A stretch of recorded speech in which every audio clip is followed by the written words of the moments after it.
Дело в том, что стандарты должны быть одни.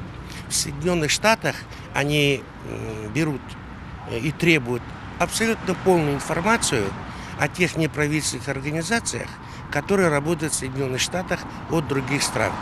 Почему Соединенным Штатам можно требовать, а почему нам нельзя? Это и есть, это может допустить некую нестабильность и вмешательство в наше государство. Поэтому государство имеет право контролировать все те организации, которые находятся на территории нашего государства, и требуют о них нормальные законные требования, чтобы было полностью известно, для чего направляется это финансирование и так далее. Мы знаем арабскую весну, мы знаем историю других стран, в которых было очень большое влияние неправительственных организаций.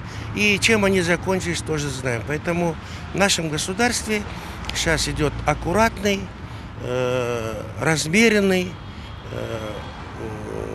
движение в сторону демократии и социального развития нашей страны.